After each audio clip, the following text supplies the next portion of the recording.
Shalom Aleichem, on est maintenant dans Ochot Tzadikim Shar. Non, on a passé le silence. Maintenant, Shar HaSheker. La porte du mensonge, de mentir. Il faut apprendre dans les détails cela. Pourquoi? Parce qu'il y a des niveaux. Dans le mensonge, il y a des niveaux. Et on verra qu'est-ce qu'il va nous dire le Rav. Le Rav, lui, va dans les détails, il va nous parler. Parce qu'il y a des fois, il faut mentir. Et ça dépend qui c'est qui va mentir. Ça dépend comment il va mentir. En général, mentir, c'est grave. Un homme que lui qui doit travailler le plus, cette mida-là, le mensonge.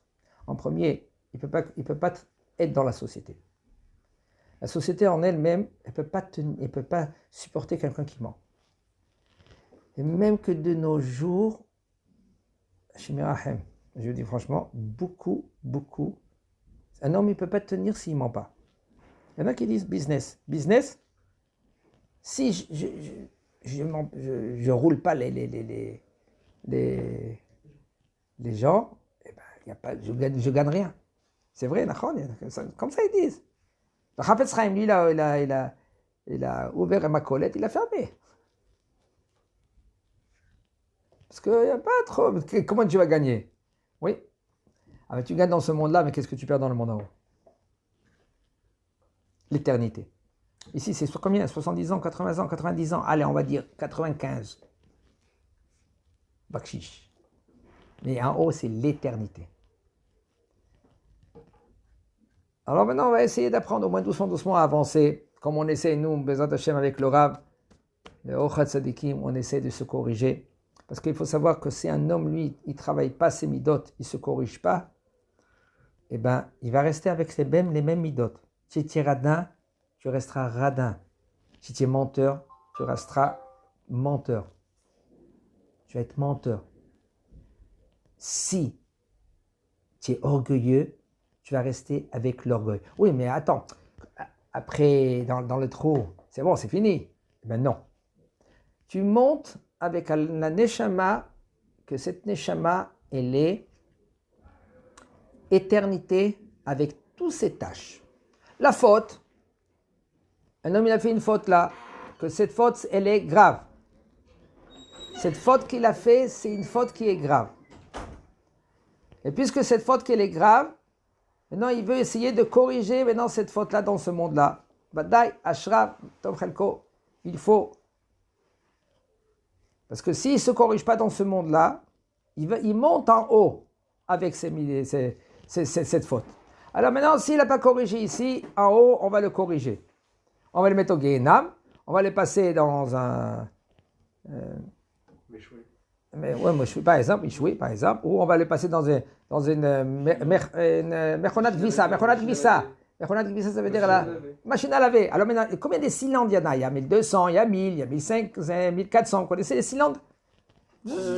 Ça va vite, le bonhomme, ça crie, et on met un peu on met de la javel, il y en a qui font, ils mettent ça sent bon, il y en a qui mettent de doucisseur, beaucoup, pour que la levée comme ça en haut, après 120 ans, on lui met dans ça, c'est les fautes qu'il a fait dans ce monde-là.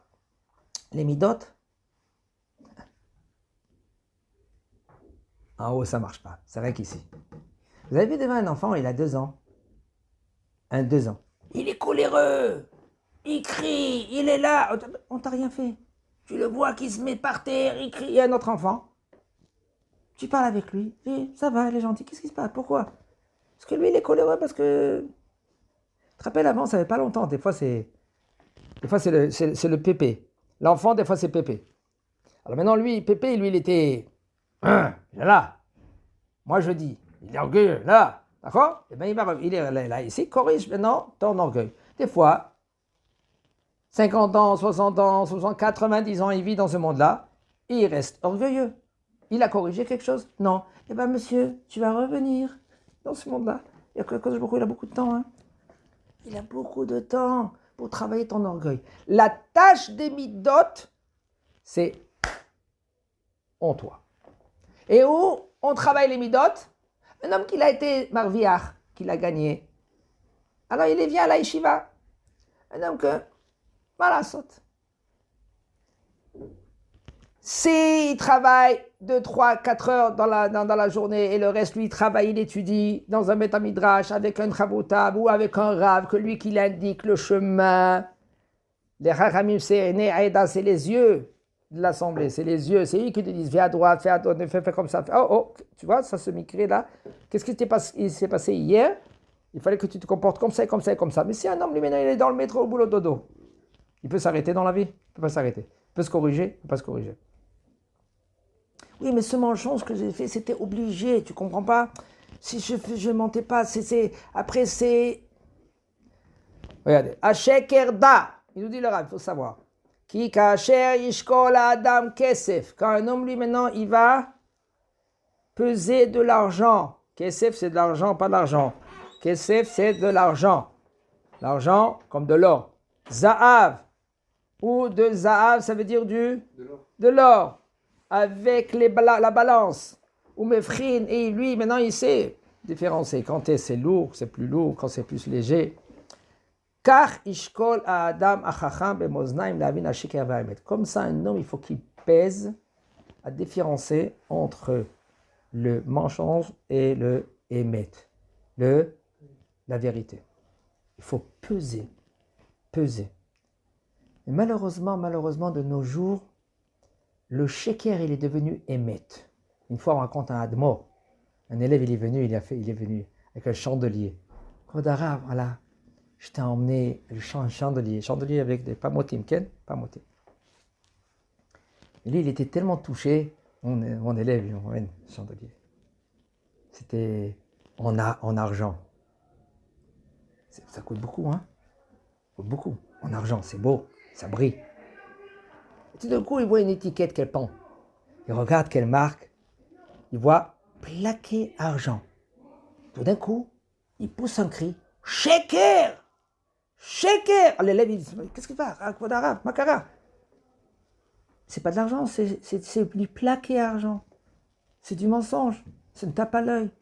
Aujourd'hui, on a compris. Alors, c'est moins cher pour nous. Quand même, c'est plaqué argent, mais c'est du sheker. C'est pas du méhémet. Le méhémet, si c'était tout d'argent, je comprends. Bon. Pour essayer de comprendre jusqu'où ça va le sheker. Il faut peser dans la balance quand c'est une parole. Quand c'est une conversation émette vraiment du cœur où tu veux abobiner le bonhomme, tu veux lui vendre quelque chose. Des fois, tu peux lui vendre. Je me rappelle quand on était petit, le sable d'Israël ou de l'air d'Israël. Une boîte de conserve de l'air d'Israël. Et les gens les achetaient. On était jeunes, on était en France. Même des gens qui étaient des canettes d'Israël. Ils sont prêts à payer une fortune. Gezel, sheker, chakran, c'est un menteur. Les gens mesquinés, ils ont l'amour vers Israël. Ils sont prêts à donner. Et toi, tu voles de l'argent. Veyesh chiluk ben sheker le sheker. Il y a maintenant une différence entre le mensonge et le mensonge. Des fois, il y a du mensonge et des fois, il y a du mensonge. Qu'est-ce que ça? Il nous dit le Rav Omer, la etz shu za'av. Un homme que lui qui va dire, tu vois ce morceau de bois, c'est de l'argent. C'est de l'or, excusez-moi, c'est de l'or. Je vois tout de suite. Attends, de quoi tu parles? Ça, c'est un morceau de bois. Autant sheker yadoua. Tout de suite, tu vas voir maintenant, tu vas savoir que c'est sheker. Alors, Omer, anechoshet kalal shu za'av. Si tu vois maintenant du cuivre, et quelqu'un il te dit ça c'est de l'or. Alors tu vas dire attends, c'est de l'or, je sais qu'est-ce que ça veut dire de l'or, quand même ça c'est de l'or, de l'argile, excusez-moi. Autant sheker c'est hafrana, quand même ce sheker là, ce mensonge, tu dois vérifier, bon attends, ça ressemble quand même, mais je comprends que c'est encore du cuivre. Qui yesh parce que ça se ressemble, c'est pour cela il faut quand même sculpter, regardez bien. Mais il y en a qui sont des grands trompeurs qui prennent du cuivre et ils le travaillent à tel point que l'homme, il ne voit pas la différence. Est-ce que c'est de l'or ou est-ce que c'est Du cuivre. du cuivre? Vazafil avec qui, même ceux-là qui sont compétents, ils ne peuvent pas maintenant différencier entre c'est de l'or, c'est pas de l'or, comme aujourd'hui chez Merahem. Aujourd'hui, ils ont pris l'atome du diamant. Vous savez d'où ça vient l'atome du diamant? C'est équivalent à l'atome du charbon. Du charbon. Et ils font maintenant un diamant, ça s'appelle un diamant Ma'abada. Il y a un Ma'abada. C'est laboratoire. Hein? Laboratoire. Ah, tu vois, le collier, il brille. Et le bonhomme, il achète. J'ai dit, combien ça coûte ça? 15 000 shekels. 15 000 shekels. Et à côté, 1500 shekels. Comment c'est? Attends, c'est celui-là, il me dit, non, ça c'est du vrai diamant. Ça c'est du diamant laboratoire. Et si maintenant quelqu'un, il te prend du diamant de laboratoire et te le vend à 15 000 shekels. Gazelle, chagrin, tout ce que vous voulez. Et des fois, ils ne font pas attention. Même, il m'a dit comme ça, j'ai parlé avec quelqu'un qui est moumpré dans ça. Même avec il y a un truc là que tu mets dans le diamant, ça sonne si c'est du diamant. Si ce n'est pas du diamant, ça ne sonne pas. Il m'a dit, des fois, tu peux, le truc là, ça sonne. Des fois, il ne peut pas différencier entre, est-ce que c'est du vrai diamant ou du faux diamant. Qu'est-ce qu'il faut? Il faut quelqu'un qui connaît qu'est-ce que c'est un diamant, l'œil, qui sait bien voir les fentes, je ne sais pas combien c'est dans le diamant, pour voir si vraiment c'est un diamant ou c'est un... Il dit, Enam yecholim la'afrin. Il ne peut pas différencier, il faut quelqu'un qui l'est. Car inyan amarshava, comme ça c'est dans la pensée. Ça va très profond. Différencier quand est-ce que c'est sheker, quand est-ce que c'est sheker. Même dans le sheker, il y a le émet. Même dans le émet, il y a sheker. Mais c'est émet ça. Mais c'est comme ça que je l'ai conseillé de faire. Il fallait qu'il fait comme ça. Il faut qu'il fait comme ça. Ça, c'est le émet à 100%. C'est vrai. Ah ben, ce émet, c'est sheker. Comment c'est possible? Parce que toi, comment toi tu donnes maintenant tes conseils par rapport à, il va nous dire Laura, comment un homme il donne un conseil? Comment un homme, lui, maintenant, il réagit dans sa vie? Pourquoi un homme, lui, va changer sa vie, sa descendance, ses enfants, ses petits-enfants, ses arrière-petits-enfants grâce à un choix qu'il a fait dans la vie? Mais moi, c'est émettre, mais c'est comme ça qu'il faut faire. Regarde, oui, c'est vrai, mais qui c'est qui t'a dit que ça, c'est le émet à habitat? Le vrai émet, et pas le émet sheker. Ben, c'est possible. Alors aussi sheker, aussi émet. Non. Des fois, dans le émet, il y a le sheker. Le Yetzer Hara lui dit, mon fils, regarde, fais ça. Vadaï, il faut faire ça. C'est comme ça. C'est là dans la vie, il faut avoir une situation. Si c'est pas la situation, eh ben ça continue pas la vie. Si c'est pas ça, si c'est pas un diplôme, eh ben tu peux pas arriver, tu peux pas continuer, tu peux pas respirer, tu peux pas construire un foyer. Sheker, c'est le sheker. Le émet, il est savoir qu'est-ce qu'Akadosh Baruch Hu il attend de toi. Qu'est-ce qu'Akadosh Baruch Hu, lui, pourquoi il t'a mis dans ce monde-là? Pour jouer au flipper. Ou pour profiter dans ce monde-là. Bon, on va y aller parmi ceux-là qui sont. Il faut avoir une bonne situation, il faut avoir des diplômes, il faut être docteur, il faut soigner les gens. Arabe, j'ai compris. Moi, je serai un grand donateur. Akadosh Baruch Hu, il attend que tu es un donateur, toi. Qu'est-ce qu'il attend de toi? Da et mekomcha. Il faut savoir quel est ton endroit, où tu te trouves. Qu'est-ce qu'Akadosh Baruch Hu attend de toi? Regardez dans Mesilot Yesharim, qu'est-ce qu'il dit? Dans Mesilot Yesharim, il dit ici, Barer vite, Amet, Belibo, Maï, Aemet.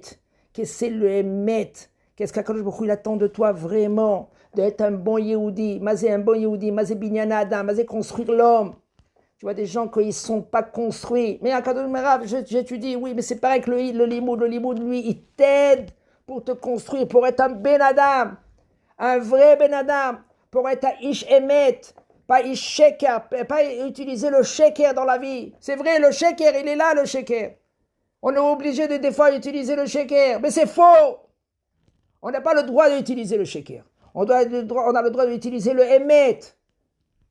À se donner coréen pour le Emet. Shlom Bayit, il faut gérer. Des fois, il faut un peu arrondir les coins.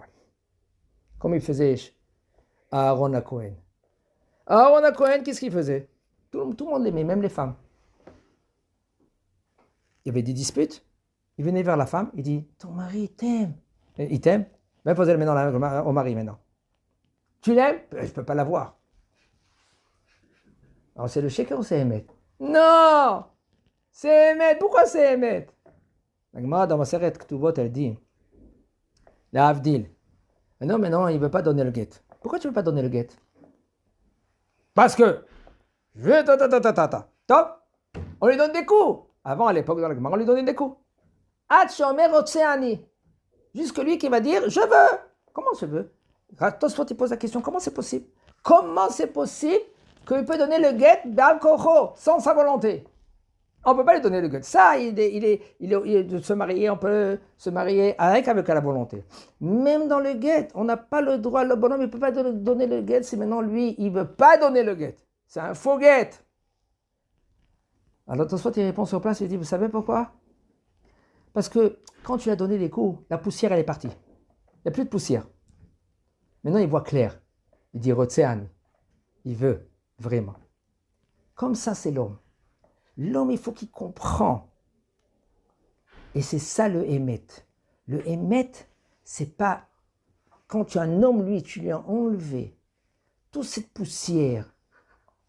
Et quand tu dis à la femme, quand tu dis à l'homme qui t'aime, tu dis à l'homme, tu dis à la femme, tu dis ton mari, il t'aime. C'est vraiment, c'est Emet. Et pourquoi maintenant, lui, il n'aime pas? Parce que maintenant, il est en colère. C'est la colère, comme on faisait pour les Kohanim. Pour les Kohanim, le Kohen, il était tout le temps en colère. Tout le temps en colère. Pourquoi il est tout le temps en colère, le Kohen? Vous savez pourquoi? Parce qu'il mangeait beaucoup de la viande. La viande, kapara, il mangeait la viande. Kapara, la viande. Alors on faisait un guet pour eux. Guet mekoucha. Comme une sorte d'accordéon. Pourquoi? Eh bien, moi, je la divorce. C'est bien demain. Demain, il est calme. Tout ça, c'est pourquoi? C'est pour aider Am Israël, pour aider le foyer. Alors, Aaron à Cohen, qu'est-ce qu'il faisait? Il disait, oui, il t'aime. Mais c'est ça le Emet. J'aime les Zakenu.